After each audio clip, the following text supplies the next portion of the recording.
di dalam Al-Quran bahwa Tuhan itu satu. Cuman kata Tuhan itu harus ditela dulu, Bang. Halo? Iya, saya dengar. Coba, ada nggak kata ketahuilah Tuhan itu satu gitu? Ada nggak? 13 tahun saya baca Al-Quran nggak ada kalimat seperti itu. Di dalam Alkitab juga tidak ada kata-kata Tuhan itu satu. Yang ada itu Yahweh itu Esa, ada itu. Di sini, Bang, maksudnya kata Gimana? Tuhan Silakan. itu berasal dari bahasa apa? Kata Tuhan yang kita Kata maksud di Tuhan sini, Bang, kata Tuhan yang kita maksud berasal di dari bahasa sini apa, Bang? berasal dari bahasa Indonesia kata Tuhan itu. Yang artinya Abang sama tahu dengan nggak bahasa Tuhan. kata Tuhan itu bahasa apa? Bahasa Indonesia, Bang. Salah, Bang. Terus Itu bahasa yang apa? kamu keliru di situ. Terus Tuhan itu bahasa apa? Tuhan itu bahasa Sanskerta, Bang. Iya, asal usul bahasa Indonesia ya bahasa Sanskerta. Saya tidak menolak itu, Bang. Asal usul bahasa Iya, tapi Indonesia itu kalau ditarik ke belakang memang campuran, Bang, bukan hanya Sanskerta, Bang. Campuran. Begitu. Dari asal iya, usulnya Bang. itu campuran dari berbagai macam bahasa membentuklah bahasa kita ini, Bang. Silakan. Kalau saya sendiri, Bang, saya menolak kata Tuhan itu, Bang. Oke, yang Anda terima kata apa? Kata ilah. Oke, baik. Kalau kata ilah, menampaknya kita agak sedikit lebih tinggi nih bahasan kita ini. Oke, kata ilah itu kalau diterjemahkan ke dalam bahasa Indonesia jadi apa, Bang? Ilah itu sesembahan, Bang. Sembahan. Oke. Ilah itu bisa apa saja nggak? Kalau ilah dalam konsep tauhid itu Bukan. Kita jangan ke konsep dulu. Kita ke bahasa dulu. Bahasa itu kan netral. Gini, Anda setuju nggak kalau kosakata itu nggak punya agama? kosakata nggak punya agama. Gimana itu, Bang? Membingungkan itu pertanyaan itu. Oke, saya ulang lagi ya. Tenang dulu, Bang. Tenang. Bisa ditaruh dulu, Bang. Kalau Abang pegang-pegangin kayaknya menurun konsentrasi Abang. Taruh aja dulu, letak-letakin. Biar nggak sambil megang-megang gini nanti menurun. Oh, daya pikir otak itu jadi terganggu karena megang-megang. Enggak, biasa saja, Oke, Bang. baik, Bang. Anda setuju nggak bahwa kosakata itu tidak punya agama? Kosakata itu bersifat netral. Setuju? Netral, ya, bahasa netral. Oke, baik. Tanpa mengait-ngaitkan dengan agama Islam, tanpa mengait-ngaitkan dengan agama Kristen, coba ilah itu bisa merujuk kepada apa saja nggak? Kalau Abang tanya ke saya, ya saya ambil konsep sesuai dengan pengertian dalam agama saya, Bang. Iya, tetapi kan kosakata sendiri itu tidak punya agama. Bagaimana kalau Iya, kosakata udah Anda jadikan Islam ya nggak usah kita diskusi, Bang. Karena Anda sudah membuat bukan kosakata begitu, beragama Islam. Begini, bukan Bang. begitu, Bang. Bukan begitu maksud saya. Abang salah paham. Silakan. Maksudnya, kalau tidak ada kosakata, bagaimana orang bisa memahami agama, Bang? Betul, saya setuju. Dengan kosakata tersebut, kita memahami apa yang dimaksudkan oleh Al-Quran. Nah, sekarang kita membahas kosakata ilah. Pertanyaannya begini, Bang. Ilah itu kan belum... Bang, sabar dulu. Kita bahas dulu masalah Tuhan tadi, kata Tuhan tadi, Bang. Tadi Anda nggak Karena suka itu pakai kata konsep apa? Tuhan, karena pakai kata ilah. Sekarang balik lagi ke Tuhan, gimana? Nggak, kalau Tuhan dalam pengertian saya nggak ada dalam Islam. Iya, saya juga setuju. Saya juga setuju. Di dalam agama Kristen, di dalam agama Islam, sebenarnya kata Tuhan itu nggak pernah ada. Yang ada kata ilah dan kata rob. Nah, kemudian di dalam agama Kristen, yang ada itu kata kurios dan kata theos. Elohim, Adonai, seperti itu. Nah, Iya, dua iya. kata ini, dua kata tersebut, itu sama-sama diterjemahkan jadi Tuhan di dalam bahasa Indonesia. Kadang Tuhan, kadang Tuhan. Nah, sekarang mari kita telusuri menurut maksud sang penulis kitab itu. Karena kalau kita sudah membahasnya menurut pengertian orang yang membaca, repot. Kita harus mengembalikan kepada maksud yang nulis itu. Oke? Setuju? Nah, sekarang begini. Kata ilah itu bermakna sebuah otoritas, sesuatu yang menguasai, sesuatu yang mengendalikan. Ia bisa apa saja. Bisa Allah, bisa setan, bisa hawa nafsu, bisa Jangan, uang, bisa jabatan. Setuju tidak? Kalau saya tidak setuju, Bang. Oke, coba dibuka Quran surat Al-Jaziah ayat 23. Surat Bang, Al-Jaziah, bang yang buka. saya Bang, bukakan. ini pakai- Baik. Saya yang bukakan surat Al-Jathiyah 23. Kita didik orang-orang muslim biar ngerti tentang isi Qurannya ya. Nanti ujung-ujungnya Bang, kita harus sama-sama mengakui bahwa Muhammad itu adalah ilah kalian. Saya tunjukkan ya. Itu salah bang, salah Iya, itu. nanti akan kita simpulkan Bang. Al-Jathiyah ayat 23. Saya balikan kamera saya. Baik. Oke, saya hilangkan dulu efeknya sebentar Bang ya. Oke. Kita diskusi yang bagus Bang. Saya harap Abang berilmu lah. Saya udah capek diskusi sama orang awam Bang. Gini. Kalau kita baca di dalam bahasa Arabnya Bang, di sini ada kata-kata ilahu, betul nggak Bang? Ilahahu, betul? Oke. Di sini diterjemahkan apa Bang? Di sini diterjemahkan Tuhan juga Bang. Kalau kita baca bahasa Arabnya, bahasa Indonesia. ya, tadi kan kita membahas bahasa Arabnya Bang. Jadi kata ilah ini merujuk kepada hawa nafsu, setuju? Di mana itu bang? Coba baca yang jelas bang. Saya bacakan ya. Maka pernahkah kamu melihat orang-orang yang menjadikan hawa nafsunya sebagai ilahnya? Jadi di sini kata Tuhan ini bahasa Arabnya itu ilah Bang. Anda cek, Iya, saya tahu itu ya. Terus nih, kalau kita lihat Latinnya Bang ya, kelihatan Bang? Ilah, ilahahu, hawahu. Kelihatan? Iya. Pernahkah kamu mendapati atau melihat orang-orang yang membuat hawa nafsunya menjadi ilah? Betul. Oke, kata ilah di sini bisa merujuk kepada hawa nafsu, setuju? Ya. Oke. Konsep itu sesuai artinya ya betul. Baik. Lanjut. Jadi Bang, ilah artinya sesuatu otoritas yang mengendalikan, yang merajai, yang memerintah, yang mengontrol sesuatu. Ketika seseorang dikuasai oleh hawa nafsunya, dikontrol oleh hawa nafsunya, dikendalikan oleh hawa nafsunya, ditaklukkan oleh hawa nafsunya, maka hawa nafsu itu menjadi ilah bagi dia. Setuju? Setuju, betul. Nah, lanjut. maka yang saya tanyakan kepada Anda, betulkah kata ilah itu bisa merujuk kepada apapun juga? Bisa merujuk kepada pohon, bisa merujuk kepada duit, bisa merujuk kepada jabatan, kepada hawa nafsu, kepada Allah, kepada Udin, kepada Joko. Tergantung apakah sang Udin, sang Joko, sang jabatan, uang tersebut menguasai diri Anda atau tidak. Ketika sesuatu itu menguasai diri Anda, mengendalikan diri Anda, maka itu jadi ilah bagi Anda. Setuju?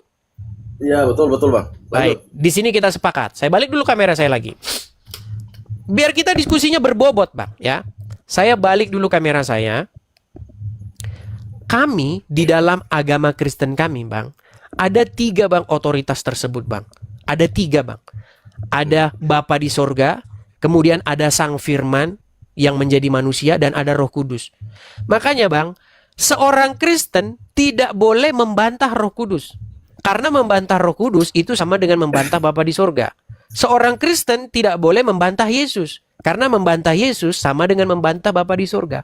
Makanya bagi kami seorang Kristen, Roh Kudus, Yesus itu betul-betul harus mengontrol seseorang. Sama seperti Bapa mengontrol seseorang.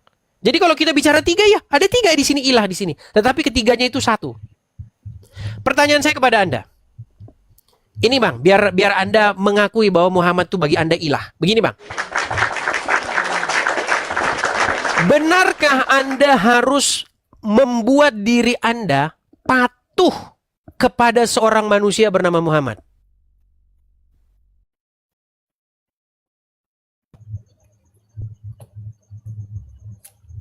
Halo? Iya. Tadi Sekali lagi saya ulang Bang ya. Saya ulang lagi. Benarkah Anda membuat Muhammad menjadi seseorang yang harus Anda taati, Anda dengar, tidak boleh Anda bantah? Benar atau salah itu? Benar. Ya sudah Bang, Muhammad itu ilahmu, gimana? Salah Bang, salah. Itu salah, konsepnya salah Bang. Silakan. Jadi begini Bang, yang dimaksud dalam ilah dalam akidah Islam, kan dalam kalimat syahadat itu ada penetapan, ya kan? Boleh saya bicara Bang? Bukan itu bang poinnya. Abang nggak nangkep dengan yang saya bicarakan. Gini loh bang. Kita jangan bicara konsep bang. Kalau kita bicara konsep, kita nanti membahas dogma. Yang kita bahas adalah pengertian kosakata. Itu bersifat netral bang. Kosakatanya ya jelas bang, tapi di situ ada yang ditetapkan sebagai satu ilah saja bang, yang berhak disembah tadi. Saya tidak tanya ilah yang berhak disembah bang. Saya tanya bagi Anda. Bagi Anda itu, Muhammad itu suatu otoritas atau tidak? Yang wajib kepadanya Anda takluk, wajib kepadanya Anda taat, wajib kepadanya Anda mendengar, tidak boleh Anda membantahnya. Iya, benar. Ya benar, sudah, bang. itu menurut kaidah bahasa, Muhammad itu menjadi ilahmu. Bukan untuk disembah bang, beda. Bukan untuk diibadahi, disembah beda bang. Saya Dia tanya sebagai- bukan untuk disembah bang. Saya tanya bagimu Muhammad itu ilah, setuju? Iya, saya sudah benarkan, saya sudah Ya benarkan. sudah, ya sudah. Tapi bukan Artinya untuk bang, disembah, bang, ntar dulu saya dulu. Aduh, silakan, tadi- silakan, silakan. Jadi beda bang, beda ilah yang disembah dan beda ilah yang ditaati bang. Oke, jadi Anda sudah mengakui Bang. bahwa Muhammad itu ilahmu? Ilah yang bukan disembah bang. Oke, Artinya jadi begini, bang. jadi bagimu Muhammad ilah nggak? Iya, saya ngomong dulu dan saya jelaskan Silakan. begitu. Silakan. Tadi kan abang jelaskan bahwa ilah itu bisa jadi dalam hal apa saja, misalkan syaitan bisa jadi ilah, siapapun bisa jadi ilah. Tapi dalam konsep kita umat berakidah Islam, ilah yang kita tetapkan sebagai sesembahan dan yang diibadahi cuma Allah. Itu Sudah? bedanya di situ bang. Oke, nanti akan saya bahas di situ bang. Nah, Sudah? jadi kita punya satu konsep yang mungkin abang bisa sendiri paham bahwa kita punya konsep tauhid bang. Oke. Saya jawab ya. Jadi Allah bagi Anda adalah ilah. Muhammad bagi Ilah yang Anda berhak- Muhammad bagi Ilah yang Anda. berhak disembah. Cuma Oke. Allah saja bang. Oke, baik. Nggak usah yang disembah. Nanti kita ke situ lagi. Bagi Anda dia ilah. Oke. Kemudian Dia bagi Anda Muhammad adalah ilah. Berarti Anda punya berapa ilah di sini? Ya memang kalau secara bahasa abang kan jelaskan ini kan konsepnya bukan ketuhanan kan bang. Bukan dalam Balik lagi. Bukan bang. Coba Anda belajar menghitung dulu. Bang, belajar menghitung dulu. Nah, Muhammad. saya paham abang maksud abang. Bukan, karena yang terjadi di antara orang-orang awam tuh itu bang. Orang-orang awam itu mempermasang awam, itu mempermasang awam, itu mempermasang awam, itu mempermasang awam, itu mempermas. Ketika Anda membuat Muhammad menjadi Rob, itu sebenarnya perintah daripada Allah itu sendiri. Allah lah yang menyuruh kepada kaum muslimin, atiullah wa atiur rasul, betul? Betul. Anissa, Iya, jalan juga. makanya bang, ketaatan Anda kepada Muhammad, kepatuhan Anda kepada Muhammad, itu adalah bagian daripada kepatuhan dan ketaatan Anda kepada Allah. Setuju? Betul. Saya paham itu bang, saya paham. Makanya bang, makanya inti dari perdiskusian Islam dan Kristen ini adalah orang Islam itu dikuasai oleh Allah dan Rasulnya. Orang Islam itu kalau dibelah dadanya, maka di situ memerintah Allah dan Rasulnya. Kalau orang Kristen dibelah dadanya, di situ memerintah Bapa di sorga, Sang Putra, Yesus, dan Roh Kudus. Iya. Itu tidak jadi soal bang, tidak jadi soal. Nah sekarang itu yang perlu kita bahas itu bang. Kenapa Anda mau mengikuti Allah dan Muhammad? Kenapa Anda tidak mengikuti Bapa di surga, Yesus dan Roh Kudus? Harusnya begitu, itu diskusi kita. Jadi bang. Kalau Anda mengikuti Allah dan Rasulnya, pasti Anda akan pergi ke arah mencium sebongkah batu. Betul atau salah? Enggak juga bang. Nah, sekarang saya tanya Anda, benarkah Muhammad mencium sebongkah batu di Arab? Iya, itu memang ada hadisnya bang. Oke, Anda pengikut Muhammad? Iya, 100% Ah, insya Allah. kalau Anda pengikut Muhammad, Anda mengikuti apa yang dikerjakan Muhammad, betul? Hmm. Oke, lalu kenapa Anda tidak mau mencium sebongkah batu? Anda nggak mau mirip sama Muhammad? Apa masalahnya itu bang? Masalahnya di mana? Begini bang, makanya inti gini. 13 tahun, perhatikan bang, 13 tahun lamanya saya diskusi, sebenarnya intinya itu udah dapat.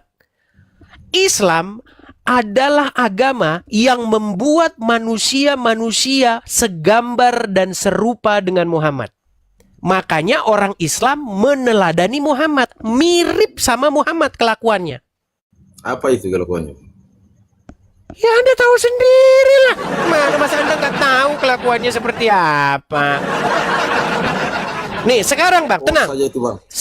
Yang kedua, menjadi Kristen adalah membuat orang-orang segambar dan serupa dengan pribadi Yesus. Makanya orang Kristen meneladani Yesus. Makanya Bang, orang Kristen yang sejati mirip, tenang Bang, biar nanti Anda gantian. Orang Kristen yang sejati mirip sama Yesus. Orang Islam yang sejati mirip sama Muhammad. Nah, yang mau saya beritakan kepada Anda Bang, manusia yang sejati, sejatinya kita kalau mau kembali kepada fitrahnya, itu harus mirip dengan Yesus Bang, bukan mirip dengan Muhammad. Karena Yesus dikatakan Adam yang kedua, yang tidak jatuh dalam dosa. Adam yang pertama Bang. Sebentar Bang, sebentar saya selesaikan. Yang mana Bang? Yesus apa Isa ini? Sebentar, saya selesaikan. Nanti gantian Bang ya, nanti gantian. Gini, dengarkan saya Bang, ini penting. Biar kita nggak debat kusir. Kayak komal-komal yang lainnya yang debat kusir nggak akan karuan. Gini, dengarkan ya, gini. Pertama Bang, Adam yang pertama itu gagal. Dia jatuh kepada dosa. Dia memberontak. Dia melakukan pemberontakan kepada Bapa di surga.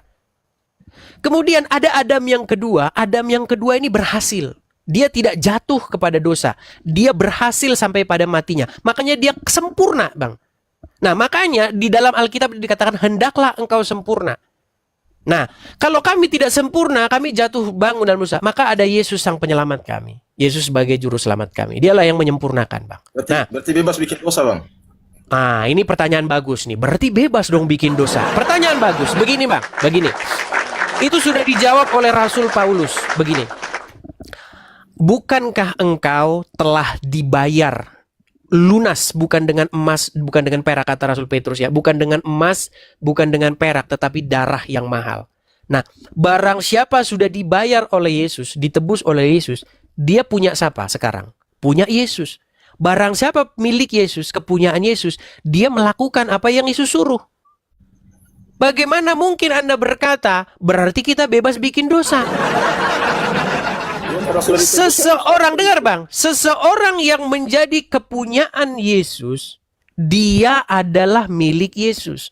Seseorang yang milik Yesus, maka dia itu bukan miliknya lagi. Bagaimana mungkin Anda katakan bahwa dirinya bebas bikin dosa, seolah-olah dia bukan kepunyaan Yesus?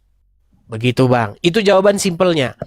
Nah sekarang Bang, kembali lagi ke ini. Habis itu Anda bicara, Anda giliran bicara. Makanya Bang, makanya Bang, di dalam Alkitab, Yesus itu adalah gambaran Israel yang menggantikan Israel yang gagal. Jadi Israel itu digambarkan sebagai lambang manusia Bang. Mereka jatuh ke dalam dosa, jatuh kepada pemberontakan. Makanya Bang, sekarang sudah dikasih tahu Bang, sampel manusia yang sejati. Adam yang kedua Bang, yang sejati, yaitu Yesus. Makanya Bang, kalau mau jadi manusia yang benar, itu mencontoh Yesus Bang, bukan mencontoh Muhammad. Nah, silakan Anda terangkan dulu apa yang dimaksud dengan agama Islam. Silakan. Jadi gini Bang, Silakan. Abang ini sebenarnya mentuhankan siapa ya? Maksudnya yang hak sebagai satu-satunya ilah itu siapa? Yesus, Roh Kudus, atau Allah Bapa? Makanya kita udah ngomong panjang lebar segala macam, mereka nggak nangkep. Penetapan Bang, harus ada satu penetapan saya Bang. Berat. Susah. Tapi apa Bang, yang berat? dengerin dulu saya, dengerin. Anda ngerti nggak sih menuhankan itu apa? Mengilahkan, menuhankan itu apa? Penetapan Bang, harus ada satu di antara tiga itu, harus ada satu yang menjadi satu-satunya yang itu hak sudah dijawab oleh Rasul Petrus, Rasul Paulus.